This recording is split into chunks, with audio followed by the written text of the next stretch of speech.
Hello. Sound clear? Sound clear, response করেন।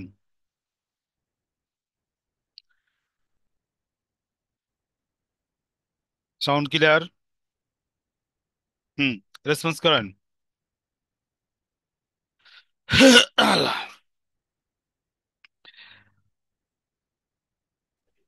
না না, এখন কি বললাম সাউন্ড ক্লিয়ার।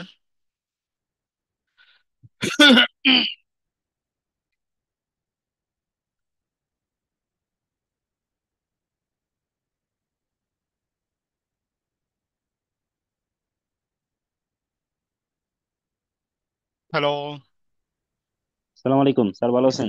হ্যাঁ, সাউন্ড ক্লিয়ার কিনা? জি, ক্লিয়ার। ওকে। তো আমাদের টাইম 8:30 থাকুক, হ্যাঁ। জি, ঠিক আছে। আচ্ছা, ওকে। কার কোনো সমস্যা নেই তো 8:30?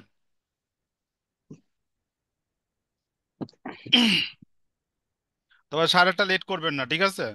আমি চেষ্টা করুন 5-10 মিনিট আগে আরম্ভ করতে, কমপক্ষে 5 মিনিট আগে আরম্ভ করার চেষ্টা করুন। আপনারা 20-এর মধ্যে সবাই রেডি হয়ে যাবেন, ঠিক আছে? জি, ইনশাআল্লাহ।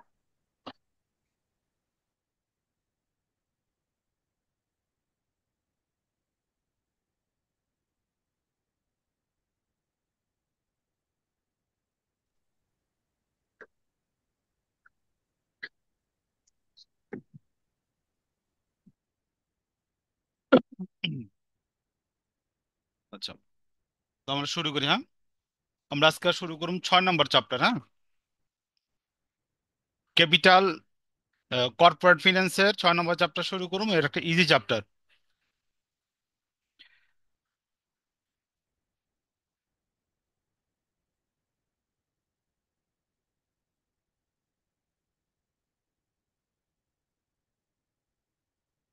Corporate finance.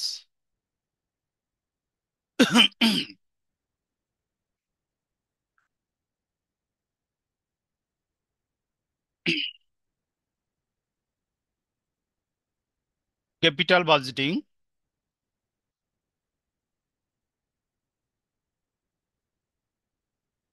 Capital budgeting and risk analysis.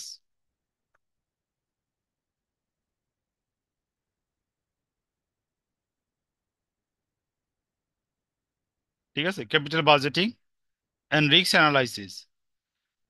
মূলত পক্ষে এই চ্যাপ্টারটা আপনার দুইটা চ্যাপ্টারের কম্বিনেশন করে কি করা হয়েছে, বানানো হয়েছে। একটা হলো আপনার ক্যাপিটাল বাজেটিং, আর একটা হলো আপনার রিস্ক অ্যান্ড রিটার্ন করছেন না। এই দুটো চ্যাপ্টার কম্বাইন করে কি করছে, আপনার এই চ্যাপ্টারটা করছে। আহ, তো প্রথমে আমরা শুরু করুম ক্যাপিটাল বাজেটিং, ঠিক আছে? তো প্রথমে আমার একটু সাথে শেয়ার করেন ক্যাপিটাল বাজেটিং কি। ক্যাপিটাল বাজেটিং কি, যে কোনো একজন বলেন। ভাইভাতে কোশ্চেন করতে পারে আপনার।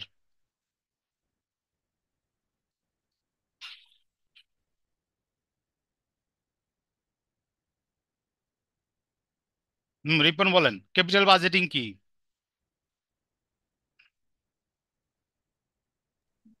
দীর্ঘমেয়াদী সম্পত্তিতে অর্থ বিনিয়োগ করার পরিকল্পনাই হচ্ছে ক্যাপিটাল বাজেটিং। অর্থাৎ লং টার্ম যে এগুলো আছে। হুম, ঠিক আছে। জাস্ট একটা লাইন লেখেন, দীর্ঘমেয়াদী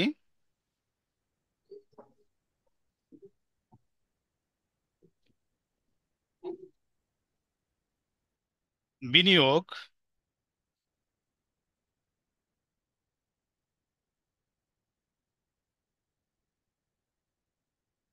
পরিকল্পনাকে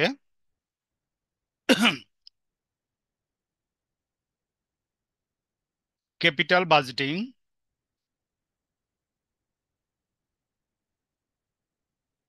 বলে। ওকে, দীর্ঘমেয়াদী বিনিয়োগ পরিকল্পনাকে ক্যাপিটাল বাজেটিং বলে। এখন কোশ্চেন হলো, দীর্ঘমেয়াদী বিনিয়োগ পরিকল্পনা উম, কি ধরনের হয়ে থাকে, বলতে পারবেন কয়েকটা? দীর্ঘমেয়াদী বিনিয়োগ পরিকল্পনার কিছু উদাহরণ দেন তো, কি কি দীর্ঘমেয়াদী পরিকল্পনা হইতে পারে ব্যবসা প্রতিষ্ঠানে?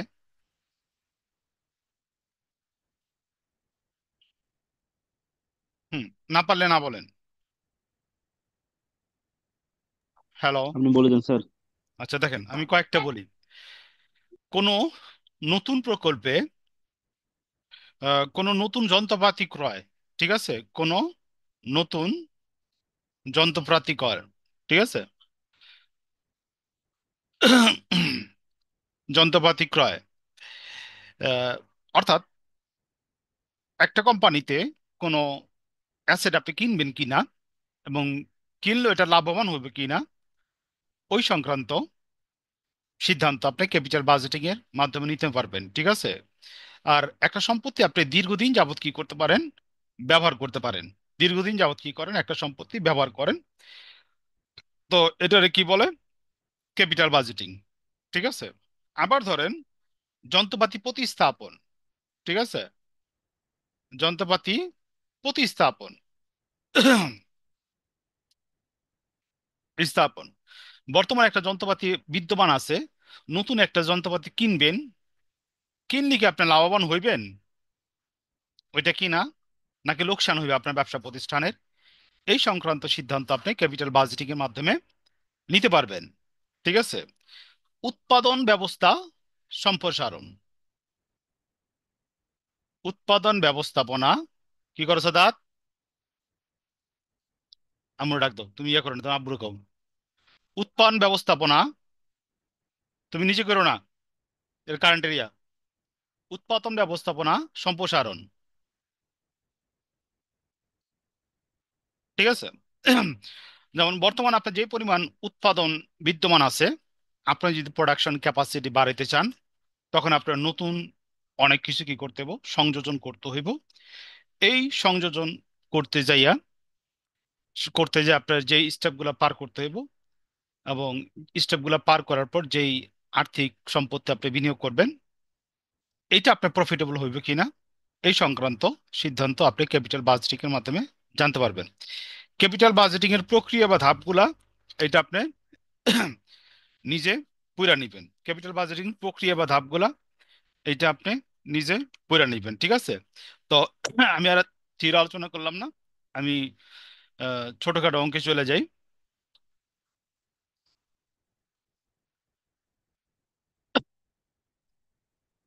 হুম, ডিসপ্লেতে শো হয়েছে ভাই সবার?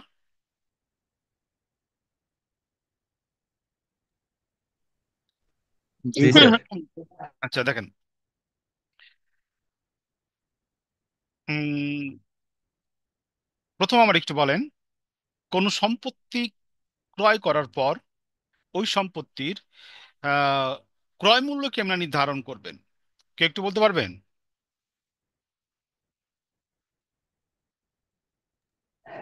পারবেন ক্রয় ভাই। মূল্য নির্ধারিত স্যার, কিভাবে করবেন?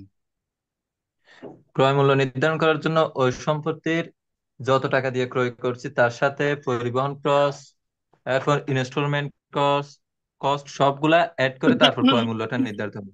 হুম হুম, শোনেন মনোযোগ দেওয়া। কোন সম্পত্তি ক্রয় করার পর চালু করার পূর্ব পর্যন্ত, অর্থাৎ মেশিনটা রানিং করার পূর্ব পর্যন্ত যতগুলা খরচ হইব, অতগুলা খরচ হইল ওই সম্পত্তির ক্রয় মূল্য। আমি বুঝতে পারছি? হ্যালো, আমি বুঝতে জি পারছি। বুঝছি। ওকে দেখেন, German Agro Company is thinking to purchase a modern equipment. Cost and other relevant information are as follows.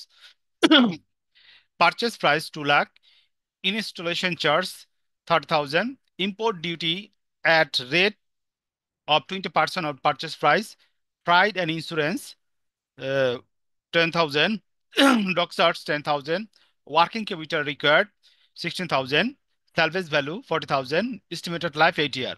Requirement: calculate initial investment, অর্থাৎ প্রাথমিক বিনিয়োগ কত, and also calculate the annual depreciation using straight line method, এবং আরো calculation করো সরলরৈখিক পদ্ধতি ব্যবহার কইরা, এটার কি করো, অবচয় নির্ণয় করো। আমি কোশ্চেন বুঝতে পারছি? রেসপন্স করেন। জি বুঝছি। ওকে। এই অঙ্কটা কি আমাদের বইতে আছে? না।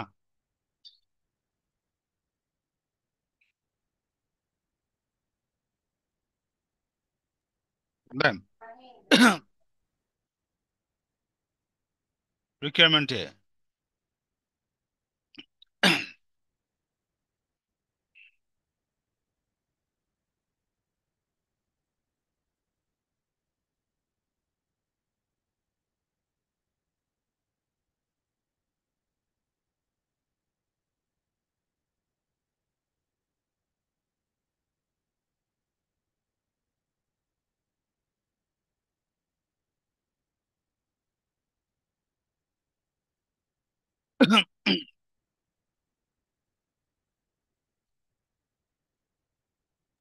Sir particular. প্রবলেমটার একটু পেজটা একটু দেখালে ভালো হয়। আমি তো হোয়াটসঅ্যাপ গ্রুপেতে দিছি এটা। আচ্ছা, দেখাইতেছি। আচ্ছা ঠিক আছে আমি দেখাবো। দেখেন। স্যার, একটু দেখালে ভালো হয়। ওকে।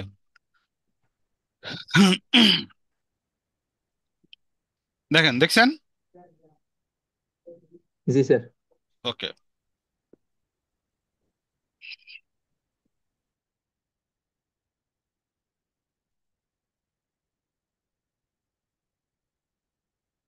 আচ্ছা, তো দেখেন পারচেজ।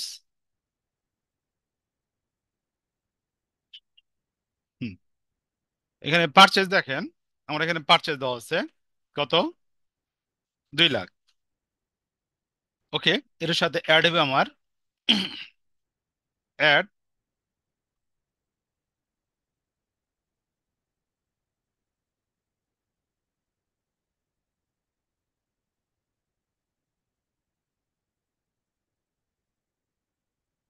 Installation charge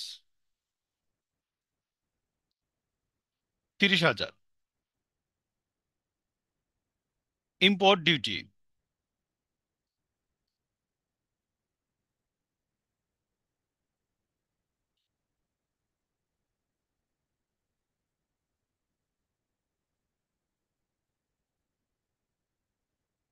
40,000।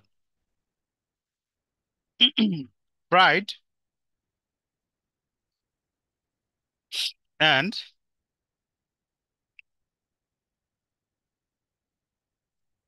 ইন্স্যুরেন্স 10,000।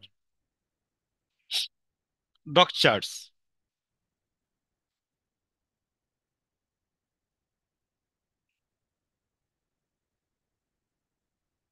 10,000 যোগ করলাম। যোগ করলে আমার এখানে তো 90,000। এটা হলো আমার টোটাল আদার কস্ট।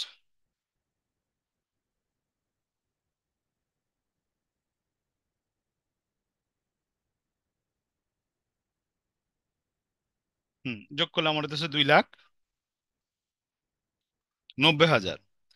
আচ্ছা। আহ, তারপর এখানে আমরা অ্যাড করুন add sir import working duty capital 2 lakh টাকার 10%, ওখানে 40,000। 2 লক্ষ টাকার। হুম এখানে 20% হইব। ঠিক আছে। Working capital. ওয়ার্কিং ক্যাপিটাল দেওয়া আছে আমার 60,000। তো এখানে আমার লিখলাম 3,50,000। এটা হলো আমার নিট ক্যাশ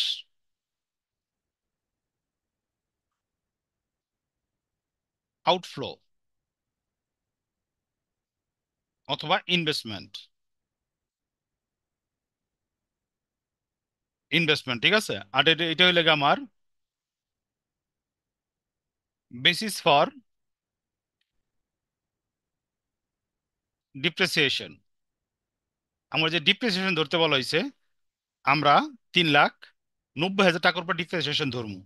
কারণ আমার টোটাল ইনভেস্টমেন্ট হইলো 3,50,000। 3,50,000 টাকার উপরে কিন্তু আমরা ডিপ্রিসিয়েশন ধরুম না। ঠিক আছে। লেখা হয়েছে ভাই? উল্টাতে পারি। স্যার টোটাল আদার কস্টের নিচে ওটা কি? টোটাল স্যার একটু আদার wait। Basis for depreciation, basis for depreciation. হয়েছে ভাই?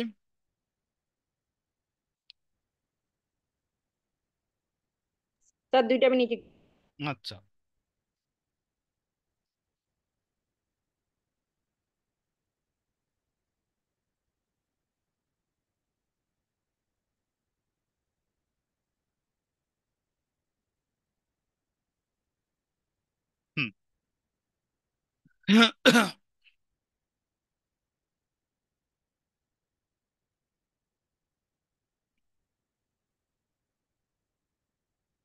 হুম। নেক্সটে গেলাম। হ্যাঁ,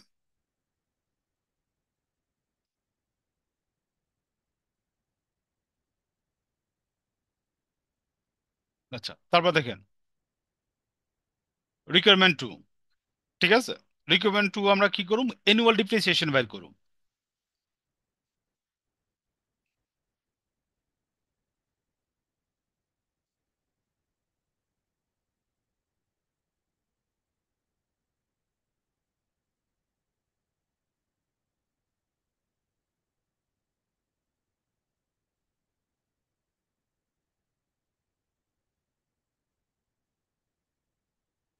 তো বার্ষিক অবচয় বের করবো আমরা সরল রৈখিক পদ্ধতিতে। ঠিক আছে। আচ্ছা, তো ইনিশিয়াল ইনভেস্টমেন্ট বের করার জন্য কি আলাদা কোনো ফর্মুলা আছে, মানে যে ফর্মুলা বের করা লাগে? এটাই তো সূত্র, এই যে আদার কস্ট গুলো ইয়া করে ওয়ার্কিং ক্যাপিটাল থাকলে যোগ করে আপনি ইনিশিয়াল ইনভেস্টমেন্ট। ঠিক আছে, এটা এই যে সূত্র বানাইলে বানাইতে পারে আমি, ইনিশিয়াল ইনভেস্টমেন্ট সমান সমান purchase plus installation cost, important duty, এগুলো যোগ করে অ্যাট ওয়ার্কিং ক্যাপিটাল, এভাবে বানান যায়। ঠিক আছে। আচ্ছা দেখেন, ডিপ্রিসিয়েশন কার সমস্যা কি, ডিপ্রিসিয়েশন, হ্যাঁ, পার ইয়ার সমান সমান দেখেন সরলরৈখিক পদ্ধতিতে ডিপ্রিসিয়েশন বাইর করার নিয়ম হলো গিয়া cost of the machine, cost of machine. ঠিক আছে, কস্ট অফ মেশিন। কোশ্চেন আমার ইকুইপমেন্ট দেওয়া আছে, এখানে আপনারা ইকুইপমেন্টও লিখতে পারেন, আর কি যেটা থাকবো ওইটা লেখেন, minus salvage value.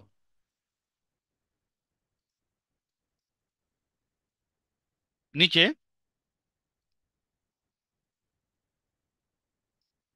Estimated life. ঠিক আছে, এস্টিমেটেড লাইফ। দেখেন, স্যার এটা নাম্বার অফ ইয়ার দিলে হবে না, এস্টিমেটেড লাইফ না দিয়ে? হ্যাঁ, নাম্বার অফ এস্টিমেটেড লাইফ দিলে ভালো, আনুমানিক। নাম্বার অফ ইয়ার দিলে তো আপনি কইতাছেন এত বছর চলবই।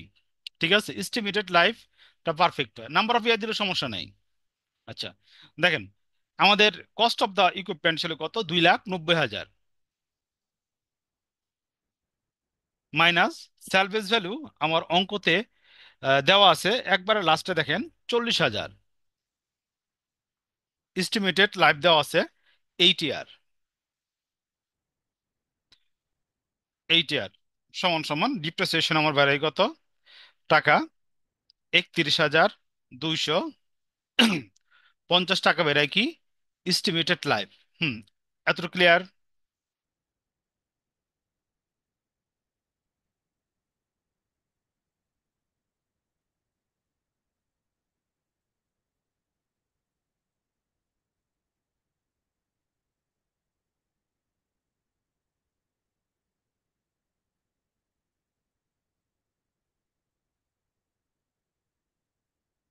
এতটুকু ক্লিয়ার ভাই?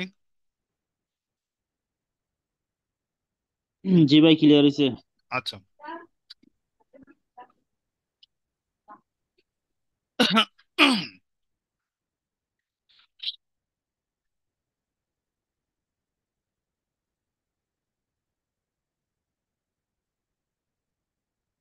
প্রথম তো আমরা ইনিশিয়াল ইনভেস্টমেন্ট বাড়াইতেছি না?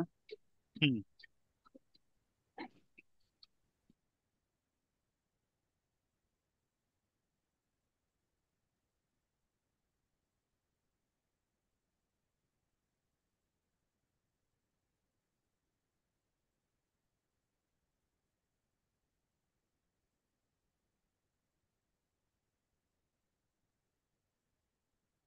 দেখেন কোশ্চেনটা দেখছেন?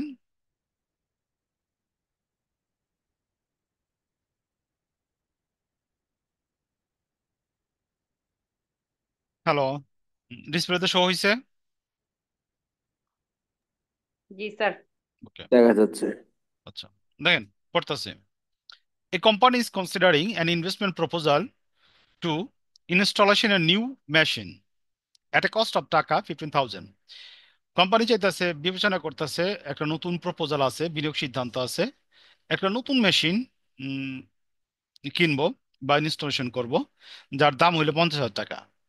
দ্য ফ্যাসিলিটিস, সুবিধা পাওয়া যাব, has a 5 expectancy of 5 year life, has no service value. এখান থেকে সুবিধা পাওয়া যাব জীবনকাল 5 বছরের, এবং 5 বছর পর এটা কোনো সার্ভিস ভ্যালু থাকবে না, অর্থাৎ 5 বছর পর আমরা এটা কোনো আর বিক্রি করতে পারবো না। The tax rate is 35%, tax rate হলো 35%।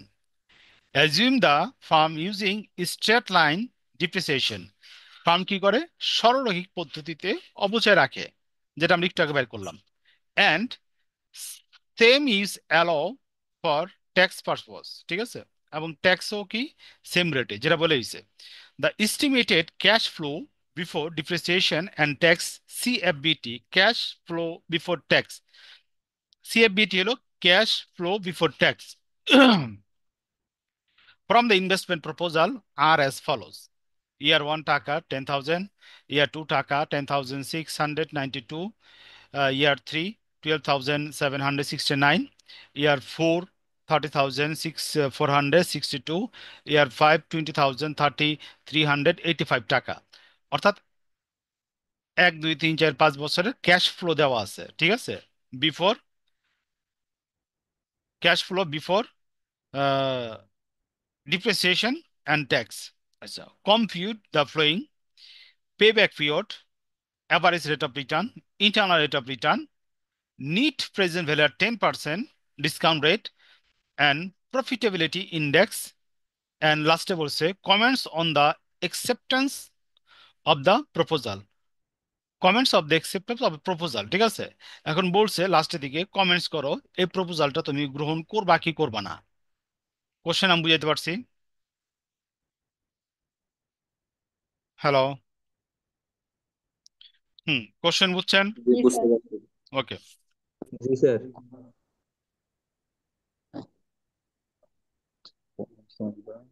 দিঘা।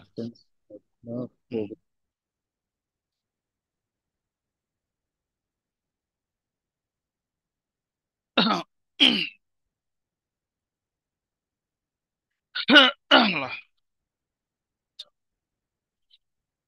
আমরা বোর্ডে চলে যাই, হ্যাঁ।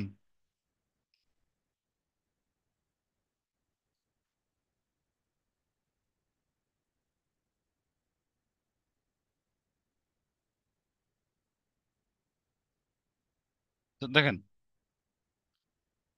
এই সূত্রটা জানা রাখেন, ঠিক আছে। Pay back period,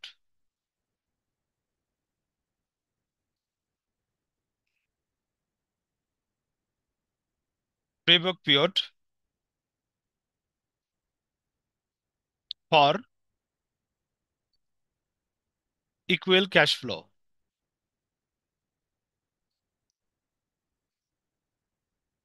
okay,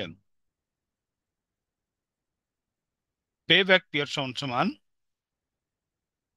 investment investment divided by equal annual cash inflow,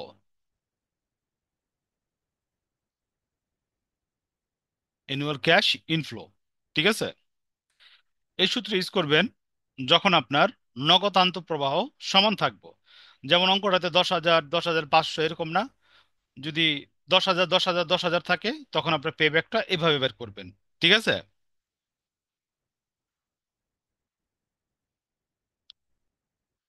হুম।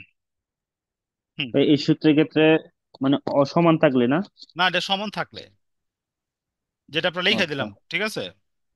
আচ্ছা, জি। এখন আমরা অঙ্কে চলে যাই। হ্যাঁ, আমাদের যে অঙ্কটা আলোচনা করলাম, হ্যাঁ, দেখেন, আহ, যদি অঙ্কের মধ্যে CFAT cash flow after tax থাকে, তখন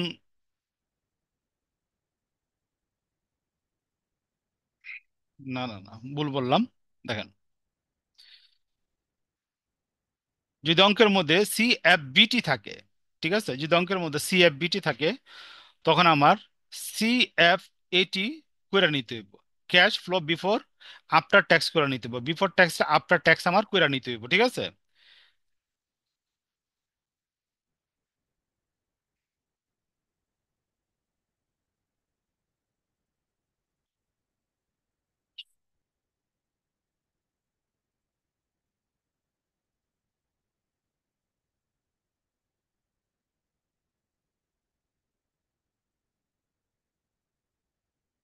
স্যার এখানে কি সিএফবিটি থেকে ওইটাকে সিএফএটি তে রূপান্তর করে ক্যাশ হ্যাঁ হ্যাঁ ফ্লোটা বের করব আবার, হ্যাঁ হ্যাঁ দেন গিয়ে পিবিপি বের করব।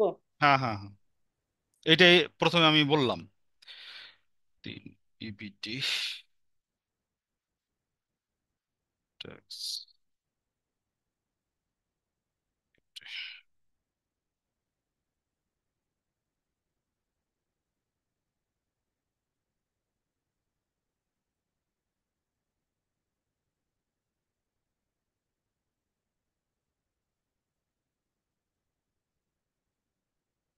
ও 60টা করবেন। 1 2 3 4 5 6 7টা।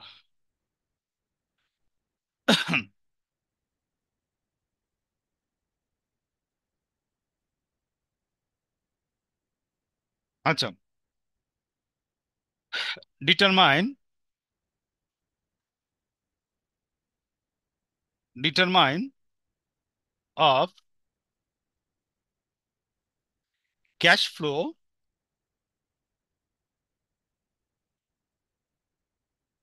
After tax,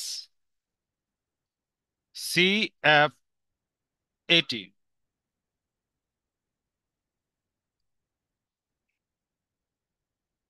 1 2 3 4 5 6 7।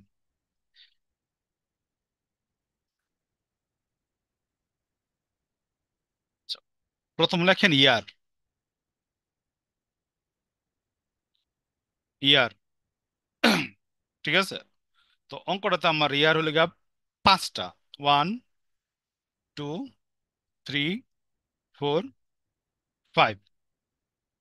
আচ্ছা, এরপর লেখেন CFBT, CFBT cash flow before tax. Cash flow before tax আমরা অঙ্ক থেকে কপি করতেছি, যেটা দেওয়া আছে হুবহু কপি করতেছি। 10,000, 10,692, 12,769, 13,462, 20,385। ওকে, এরপর হইল আমার ডিপ্রিসিয়েশন।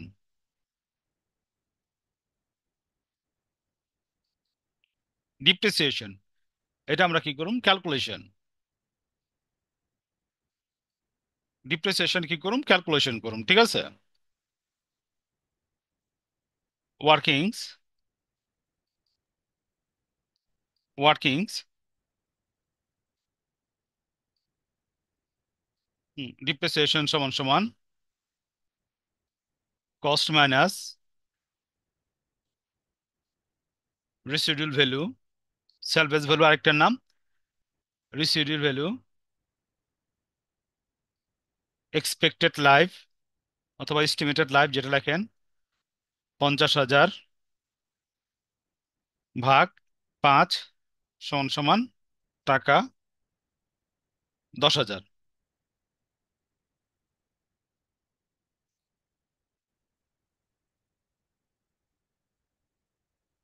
10,000, ঠিক আছে। আচ্ছা, আমি প্রথমে একটা লাইন করি, হ্যাঁ। দেখেন, কারণ আমার কাছে 10 মিনিট আছে, যদি 10 মিনিট আগে এটা কাইটা যায় তাহলে আপনার বাকিটা করবেন। 2 - 3, ঠিক আছে, এটা হলো আমার ইবিটি। ইবিটি, হ্যাঁ। ইবিটি আমি বাইর করুম। 2 থেকে 3 বিয়োগ দিম, 2 থেকে 3 বিয়োগ দিলে এখানে আমার কি আছে, নীল। ঠিক আছে। 5 নম্বর হইলো গিয়ে আমার ট্যাক্স।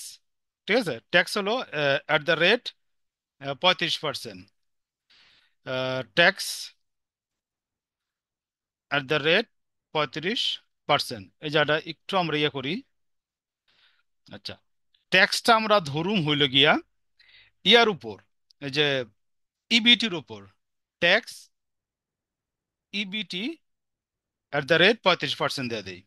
ওকে, ইবিটির উপরে যদি প্রথমে ধরি, তো ট্যাক্সটা কি আমার নীল। ঠিক আছে। তারপর আমার 6 নম্বর হলো ইএটি। ইএটি হলো earning after tax. Earning after tax হলো 4 - 5। ঠিক আছে, 4 নম্বরও নীল, 5 নম্বরও নীল। তো এটা আমার কি হইব, নীল হইব। ঠিক আছে। 7 নম্বর। 7 নম্বর হলো আমার 6 + 3। 7 নম্বর হলো সিএফবিটি। সিএফএটি। সিএফএটি হইল আমার 6 নম্বর যদি আমি দেখি নীল, 3 নম্বর হইলো 10,000, তো এখানে কত হইতাছে, 10,000 হইতাছে।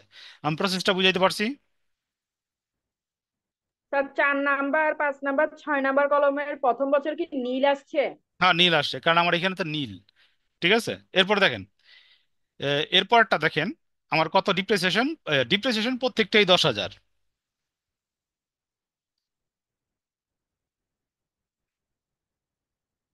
হুম। দ্বিতীয় বছর দেখেন, দ্বিতীয় বছর কি 2 - 3, 2-এর থেকে যদি 3 বিয়োগ দিই আমার কত হয়, 692। ঠিক আছে। তো 692, তো ইবিটির উপরে আমরা ধরুন 692 35% ধরলে আমার আইতাছে 242। ঠিক আছে। এখন হলে গা 4 - 5। 4 থেকে যে 5 বিয়োগ দেই, 692 থেকে যে 242 আমি বিয়োগ দেই, আমার এখানে হইতেছে 450। ওকে। 7 নম্বর হইলো 6 + 3। 6 আর আহ, 6 আর 3, এটা 3 যদি যোগ দেই আমার এখানে আছে 10,450। বুঝছেন? হ্যালো। হুম। বাকিটা আমি টানতাছি, আপনারা ইয়া করেন। এখানে হইব 2769। এখানে হইতেছে 959। এখানে হইতেছে 1800। এখানে হইতেছে 11,800। এখানে আমার হইতেছে 3,462। এখানে হইতেছে 1212। এখানে আমার হইতেছে 2250। এখানে আমার হইতেছে 12,250। 5 নম্বর বছর হইতেছে 10,385। এরপর এখানে আমার হইতেছে 3,635। ক্যালকুলেশন গুলো চেক দিয়েন। এখানে হইতেছে 6,750। এখানে আমার হইতেছে 16,750। ওকে। তো এখন আমি সিএফবিটি যেটা আছে টোটালটা যোগ করবো। যোগ করলে আমার হইতেছে এখানে 61,250। আর আমি যোগ দেবো ইএটি, আর্নিং আফটার ট্যাক্স। এটা আমি যোগ দিলে যোগফলটা আমার হইতেছে 11,250। ঠিক আছে। এখন বলেন আপনার কোন জায়গাটা সমস্যা। এই পার্টে আমার কাছে 5 মিনিট আছে। হুম। চার্টের মধ্যে কোন জায়গাটা সমস্যা আপনাদের যে করলাম? কোশ্চেন করেন।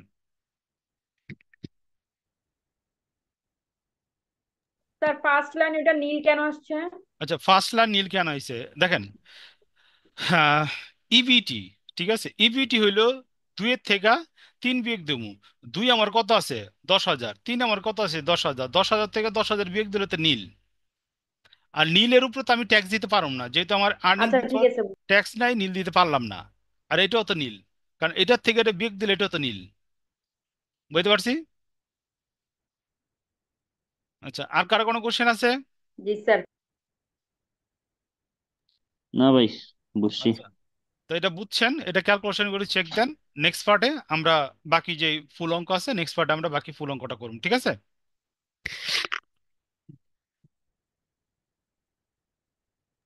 বা আজকে শুধু এটাই করাবেন?